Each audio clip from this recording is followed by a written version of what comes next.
My name is Yaa Darpaah and I'm the CEO of Medoba Enterprise. At Medoba, we make African wear for both women and children. Our focus is on women and children, and we use predominantly African fabrics in our styles. We believe in our rich culture and the fact that we need to preserve and showcase what we have as Ghanaians. I also liaise with management of schools and produce school uniforms for children. Because I believe in responsible dressing, and I believe that if children are going to grow up to be responsible citizens and contribute to the success of Ghana, it begins with training them as children, and I believe that responsible dressing is a part of the path to success of a child. I actually started with a banking career, and I did banking for about 12 years in the male-dominated treasury space, basically on the money market. And then I started having, the edge to start something on my own, because I've always loved fashion and I've always loved to be creative. So even working, I started doing the side business side by side, the banking, and it got to a time I realized that the pressure was too much, the business was going strong and needed attention, and 8 to 5 banking job couldn't help. So in 2019, I quit my banking career to begin Medoba Enterprise, and I've never looked back. Yes, there were many obstacles. I think I would first start with the fear of failure. You begin a new thing, because in the banking industry, I was okay. I was earning a salary and you knew it would come in. I was in a department which was to be envied by many. Everybody would want to be in treasury in a bank. And I had to quit to start this. And so there's a fear of the unknown. Also coming into the industry, I realized that I had to deal with a lot of semi-skilled labor, and in dealing with them, you need a bit of tact and understanding and patience, as compared to a more structured environment like a bank, where there are rules and laws, and you've got to obey and you do things as you should. Back in the fashion industry, they don't really understand the fact that we need to stick to our timelines. It rains and they're like, I can't come to work, and somebody is sick. So many excuses. They don't get the vision. They don't understand the mission. They can't just go along with you. So it's tough. And I'm still learning, and I'm still dealing with them and trying to be a better leader, so that, we move towards. Yes, I actually had a lot of mentors, and if I should say, a lot of help.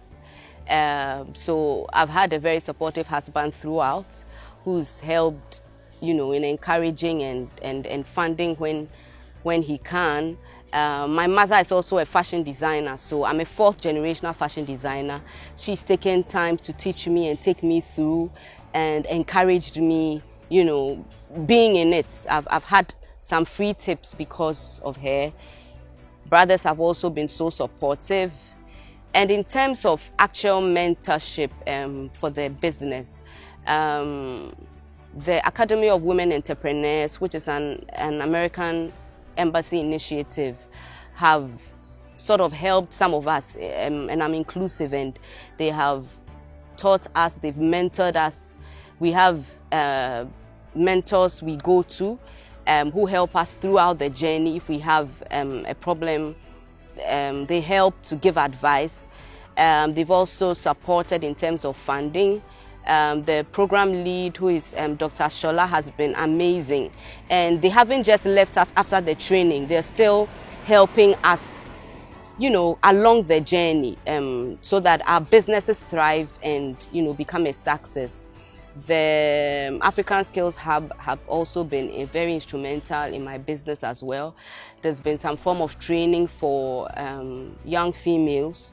I was part of the 100 I was selected, and they've taken us through a series of training. So these have all been great mentors.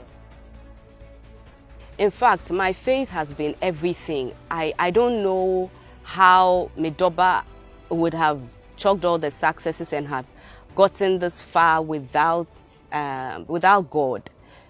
The journey to even quit something that has served as a source of comfort and move into newness, that is Medoba, something you don't really aren't sure of, has all been about God. All along the way, He's brought people to help me every step of the way, even in difficult times. Example, during the COVID like this, I know it was the grace of God. I had the opportunity to liaise with some of the companies that were chosen by the government of Ghana to make nose masks for the government. And, you know, in collaborations with them, we made over 60,000 nose masks, and that was an eye-opener into, you know, mass production. And we did all this for Ghana. And in a time like COVID, how do you seek to find an opportunity?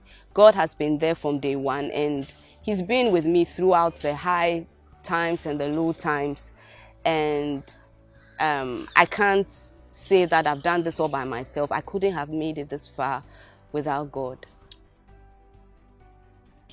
The biggest highlight of my career is making an impact in my own small way. I believe that it behoves on everybody to give back to society, because that's what it's always really about. Our high moments or our moments of joy is not when we do things for ourselves, it's when we really do things for people. And so I was glad to be part of, like I said, the initiative that made nose mask, and I'm glad to be part of those who made an impact in Ghana in trying to mitigate the effects of COVID through nose mask and other PPEs.